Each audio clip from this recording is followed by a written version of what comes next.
Si aujourd'hui, toi, tu devais recommencer de zéro et que tu t'es motivé, t'as pas forcément beaucoup d'argent de côté, t'as pas une formation de fou, tu ferais quoi pour réussir? Je travaillerai déjà. Euh, je pense qu'on parle beaucoup d'entrepreneuriat, mais il y a beaucoup de podcasts. Lancez-vous, arrêtez tout, il faut entreprendre, il faut se jeter à l'eau. Oui, puisqu'il y en a qui sont les meilleurs exemples et qui l'ont fait et qui ont cartonné, mais on entend moins parler de ceux qui l'ont fait et qui se sont plantés. Donc je pense que l'entrepreneuriat n'est pas la seule route du succès, déjà, premièrement.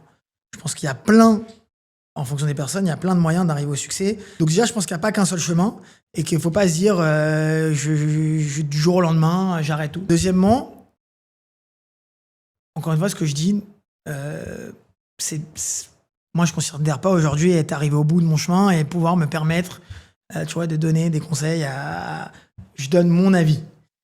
Je pense que le point commun de toutes les réussites, toutes les réussites dans le sport, dans le médical, dans l'entrepreneuriat, le point commun que je connais à tous les gens que je connais qui ont réussi, qui sont devenus très très très riches, c'est l'ambition. L'ambition, c'est ce qui fait que d'un point A à un point B, si tu es sûr d'arriver au point B parce que tu t'es dit je vais arriver au point B, tu finis par y arriver. Parce que tu me posais la question, quand tu viens d'un milieu défavorisé, c'est statistique. C'est beaucoup plus dur de réussir que quand tu viens d'un niveau,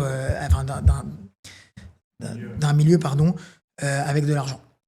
Par contre, je pense qu'en fait, que ce qui manque dans ces milieux-là, et ce qui crée cette statistique finalement, c'est pas forcément le fait que ça soit plus dur d'y arriver, mais c'est le fait que c'est dans ces milieux-là, l'ambition n'est pas nourrie. Et donc, je pense que c'est le facteur le plus important. Et je pense du coup que à l'école, dans les centres sportifs, etc., il faut renourrir cette ambition